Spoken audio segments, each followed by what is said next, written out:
on, Yuval? Welcome to Lucius Podcast. Hey, George, thanks for having me. Thanks for joining us. For our listeners today, we have Yuval Yaar from Appsflyer. He is the Director of Sales Development for EMEA and LATAM for Appsflyer. Appsflyer is a tool that the world's top brands leverage to build great products, create exceptional experiences, and preserve customer privacy. Yuval, welcome to the podcast. Thanks for joining. Thanks a lot. It's great to be here. Yeah, well, I'd love to start this off by, telling our listeners a little bit about yourself and your path to the director role. Yeah, absolutely.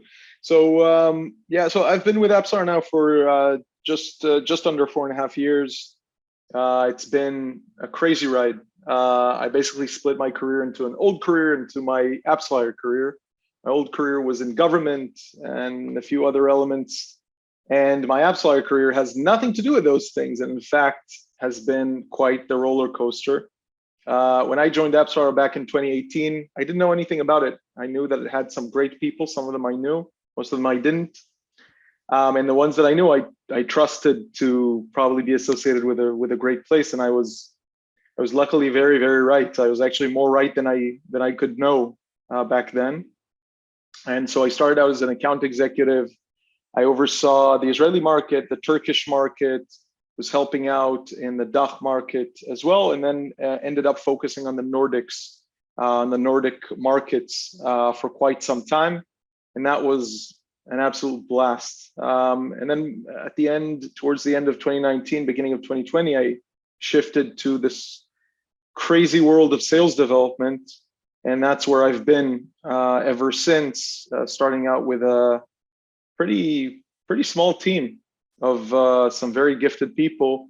And since then, we've expanded it to quite a department, to a very sizable department with team separations and specialties and different focus areas. And of course, geo-wise, just spreading all over and paying attention to a lot of different and very diverse markets. So yeah, it's been a roller coaster. That's amazing. And you guys have grown from what, like 300 employees since you first started to over 1,000 today? Yeah. I believe we're just over 1,500 at the moment. And when I got to the company, we were about 300 globally.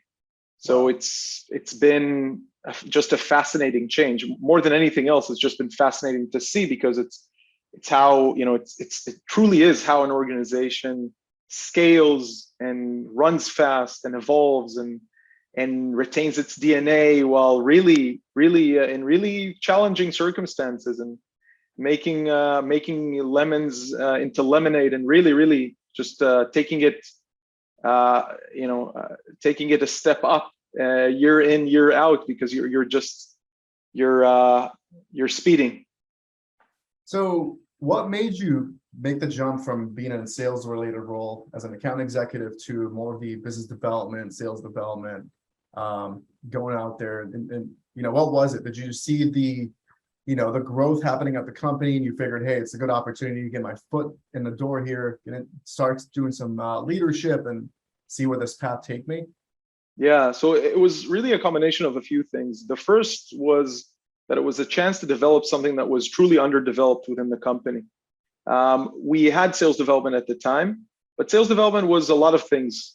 And when you have a function that's a lot of things, ends up not being as focused as we would have wanted it to be. Certainly, it doesn't end up being as specialized as you need it to be to sustain the type of growth that we are going after as a company. And so it was really a chance of founding something that wasn't there before then, right? I wasn't replacing anyone at that position. I was stepping into truly shaping what it would be. The second element was the leadership element and the management element. I took on some leadership and management roles in the past, and I was missing it as an individual contributor, as an account executive. And boy, did I not realize how much I was missing it until I stepped into it, because there's so much to do there, and so much that we have done, so much still to do. And so those two things were the primary pull. And I'm ashamed to say that the last thing was the hunting aspect of it. There's something about the hunt that's truly exhilarating for me. The fact that to a large extent, you sort of to an extent you're jumping out of an airplane, you're parachuting somewhere, and you need to start turning that into relationships, into market knowledge, and eventually into deals and revenue and really in servicing customers, and really being in a position where you've come to basically a completely dark room, and you're not just shining a light there, you're turning on the sun, and really now it's a lot more visible, and we can do business, and we can form relationships, and we can really grow ourselves within places that we perhaps weren't paying as much attention as those places deserve. Yeah, I agree with you, and it's easier to see that from the outside as well, and jump in and help make some changes for the better. I'm curious, it sounds like you saw that there was lots of room for improvement for the SDR org when you were in sales, and the potential for you to develop your career into a leader as well.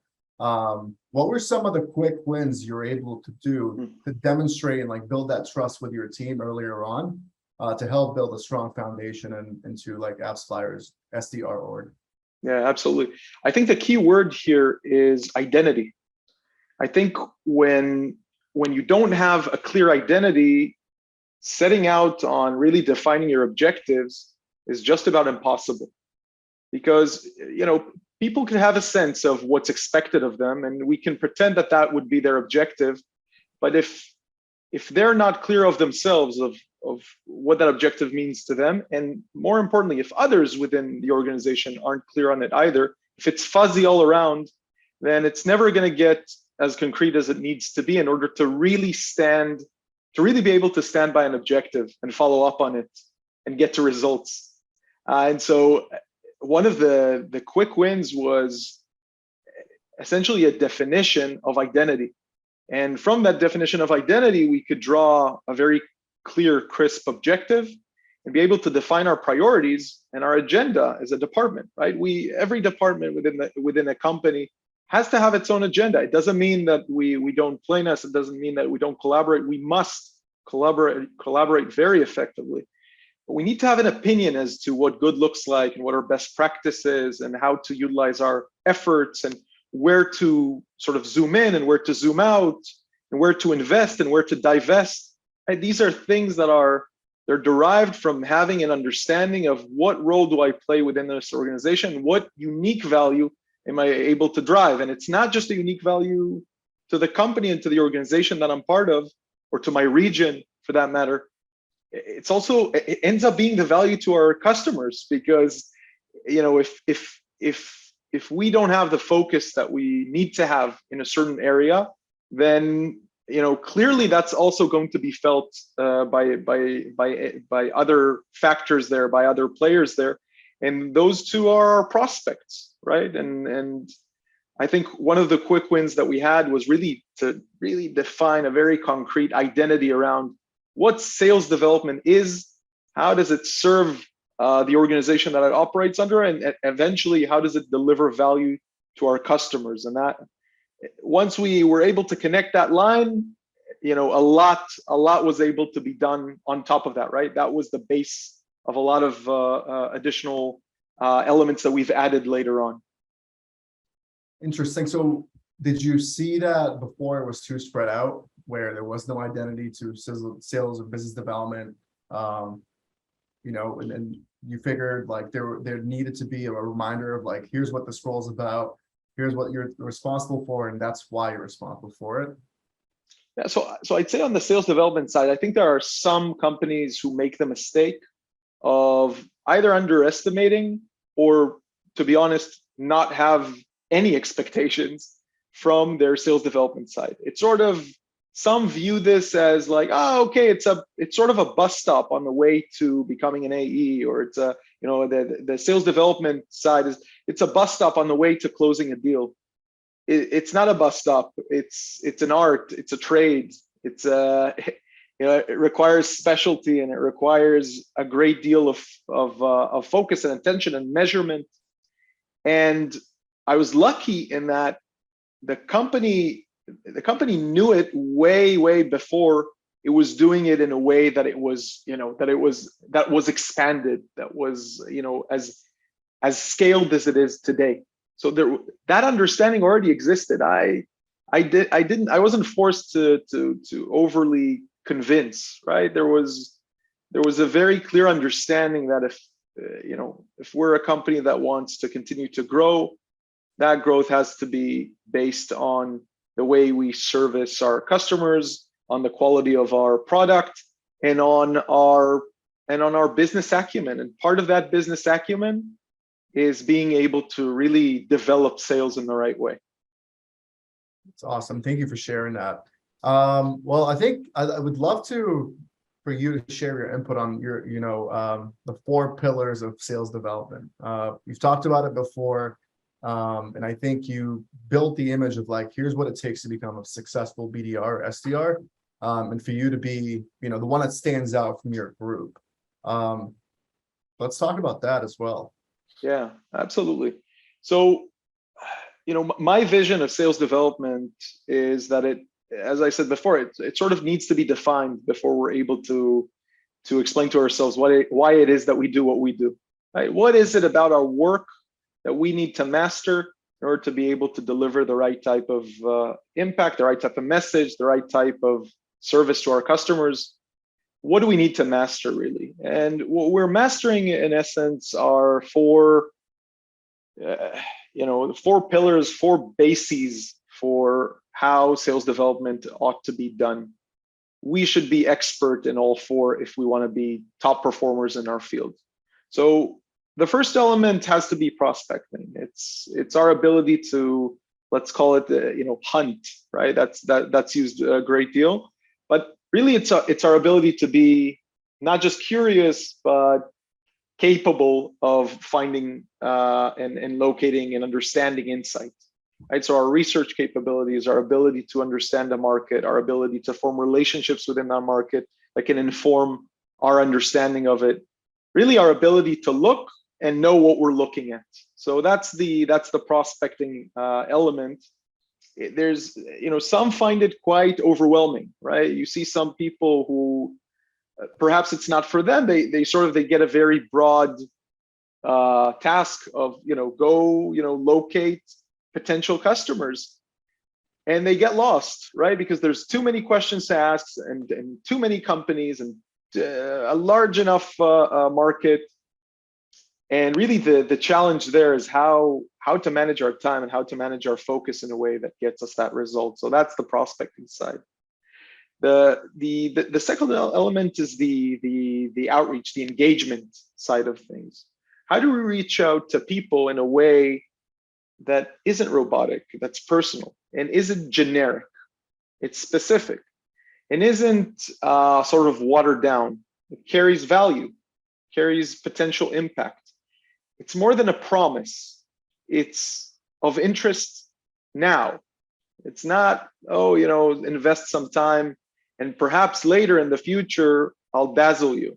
No, I want to be in a position where I'm able to outline why it makes sense for you to be speaking with me, and to make sure that that's true as well, because sometimes I could get it wrong, and maybe it doesn't. And so that outreach, that engagement element, it needs to be in a very particular way. And I can tell you that one of my concerns is that as we, as more and more automation tools are stepping in, then that some human element is being lost there. That ends up being felt, needless to say, by the prospects and customers first and foremost, but also by the companies performing it. And I think there we need to be very, very careful in how we reach out and reach out to people, and how we engage with them in a way that's real and that's human. For sure. I think people can tell when they're in a cadence. Like everyone knows. Oh yeah. Yeah, I'm in a cadence right now. This is automated, and from time to time, the first name will show up without a first name being inputted. And there's nothing more, to me, there's nothing more it's unforgivable to me for a person to actually engage, right? So they've recognized that it's a cadence or not, they've engaged, And then the feedback that they get is also automated. And when I see that, luckily that never happens within our organization, but I experience it as a prospect to others. That to me is sort of the end of the conversation, right? This is someone who doesn't see me for me, and that's expected. And I would want to be someone who sees the person on the other side for who they are, not just, but by the way, not just for the company that they work in, or even the team that they're on within that company, that sees them. It's quite fundamental as far as I'm concerned. The third element is discovery. And discovery, if we said that sales development is quite an art, I think discovery is the most most artistic part of those pillars, because discovery is quite a dance. You need to be in a position where you're having a very relevant conversation in a fairly short amount of time, and you're both able to share information, you're able to collect information, and you're able to earn prospect buy-in. You're able to earn the right to continue that conversation afterwards. And being able to shape a conversation like that without bossing anybody around, and without being overbearing, and just dominating something that's not for you to dominate, it's an art. You don't just it's not enough for you to understand your product and to understand and to figure out the value proposition. You need to read the room. You need to understand perhaps the sort of the context of the relationship between the several people that you're discussing this with. There's all sorts of things that are really, that they're sort of there, and quite a few people might miss them simply because they're not written down as some clear rules or guidelines as to how to master it. And so discovery it's the place where people really, I find they bring themselves, and if they bring themselves and they have that sixth sense essentially into how to do it correctly, how to manage that dance in an effective way, all parties end up benefiting a great deal. And the people who benefit the most are indeed the prospects and customers on that front, because they just, instead of spending 45 minutes, which was a total time waster, they've just spent 25 minutes, and it got them everything that they had hoped for and more. And so, yeah, that's fundamental to me. I'm actually interested in your take there on discovery. Like, how do you view discovery, or the art of discovery? I think it's probably, one of the most crucial parts of an engagement with a prospect, and it doesn't stop. It starts when you're first coming into a customer and meeting for the first time, and I think it continues throughout the conversation, throughout the partnership, for new business, as well as like customer retention and retainment as well. I think you want to continuously keep discovering what the customer is going through, what their pains, needs, challenges, or goals are, and help position the solution that you have to help solve those issues. And if you can't help solve those, I think a big part of discovery is letting the customer know that, hey, maybe we're not the right fit as well, and doing that on qualification to send them off on in a direction that's going to help best support them. Absolutely, and not leaving them with question marks, basically, not leaving them with an unknown of what just happened. Like, I'm not sure. Did it? Like, is it not? Should I follow up? Should I not? Like, was this worth it? And it's easier said than done, right? Like, I can say all this now, but I feel like I've learned so much more about the value of it as a leader, listening into calls and coaching my reps and doing it. But I think knowing what I know now, I would love to come back and do a nice discovery with somebody and get back on the phones. I feel like I could definitely master it. Yeah, and I think it's fair for us to say it's considerably harder than it looks. It is. So basically the discovery part was the third pillar, and the fourth and last pillar is, and I'm going to use terminology that I actually stole from a colleague of yours, from Danny, organizational acumen. So the ability to use the resources, the know-how, the knowledge, the experience, the influence that your organization has, and to really master not just sort of internal processes, the handovers, the follow-ups, but to utilize what your organization has that you perhaps yourself alone you don't have.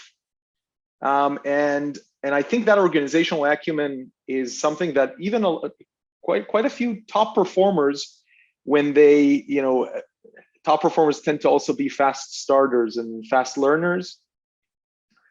Most of them don't. I don't find them to be to learn those elements fast, to learn that organizational acumen fast. When you're new at a role, all you want to do is just prove yourself. You want to show the numbers. You want to show that you're effective. You want to show that you're the best. And one of the things that we skip sometimes, and then we revisit later, is, hold on, wait, I'm not alone in this. Actually, there are others here that might have some experience or some knowledge or some advice, or perhaps it's even their job to support me in a particular effort here that would deliver a better outcome than the outcome that I can deliver on my own. So that organizational acumen is incredibly important, not to mention that it forces you to sustain and ought to force you to sustain very effective relationships within your organization, and to truly build a personal brand for yourself within the organization. And I sometimes, I used to be myself quite cynical about the concept of like a personal brand, right? It's sort of like, well, are you sort of faking your way to so that people, interact with you? It's like, not at all. You're stepping out of your comfort zone and into the unknown of your engagement with other professionals within your organization, and indeed with other professionals outside of your organization, partners and colleagues from the industry, and sometimes customers, and really developing a relationship, not something fake, not something that you can say, all right, yeah, once in a while, I wish somebody Merry Christmas, like a genuine relationship there that benefits both sides, but is also genuine, right? It's there because it's real, not because anyone is forcing it. And I think that's a fundamental part of organizational acumen and the ability to master it. Yeah, I think your personal brand too just sticks with you everywhere you go, and it's it's a small world, right? Like someone knows somebody you've worked with at the next company you're going to be at, especially in if you're in tech or a specific niche industry that you're working within. So I think it's a big one, and also like your attitude too at work. You're someone that's not only pleasant and nice to people, but do you teach people something new? Can you teach someone something new, or relate, or be a team player? And also like the attitude of coming in every day and being able to take the rejection and losses and also move on and use those to help improve maybe some gaps that you might have had, or something that happened along the way. And let's be honest, I mean, we all want to be better versions of ourselves, right? And I think work is a great, we're lucky in that we get to use our work as a chance to further develop, right? And so if I feel that I'm lacking certain elements in life, right, I'd want to practice them, and work would be a great place to get better at them. And I think definitely part of that is that fake it till you make it. I don't actually want to fake it. I want to be it enough and consistently enough so that it becomes a tool within my toolbox, as opposed to just something that I'm putting on, or a show that I'm putting on because I'm at work.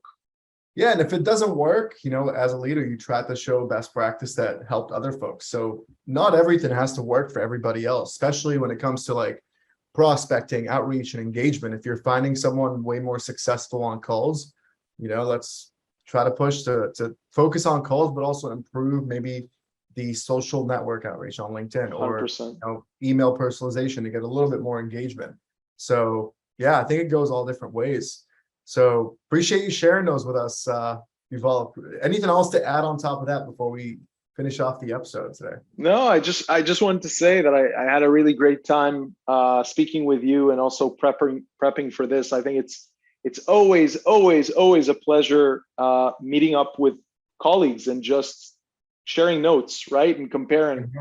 We come back so much smarter. At least for me, I come back so much more knowledgeable than I was prior to that. And I think that that ability to share and receive feedback, and to also get others to share with you and provide feedback is just unbelievably important. And we end up spending so little time doing it because we're all busy people, but we definitely need to prioritize that more and more. So I really appreciate the invite. It was a lot of fun.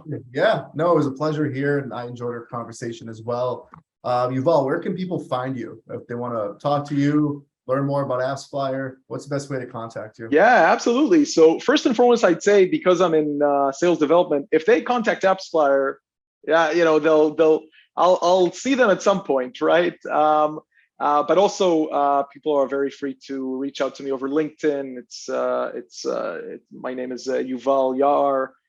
There are very few people in the world with that first and last name combination. So I trust that people will manage to find it. And in terms of Appsflyer, appsflyer.com, there's so much interesting content and insight and data studies within our website and platform. I really invite people, even if they're casually interested in just measurement, generally speaking, analytics, fraud prevention, and the likes, to come check us out.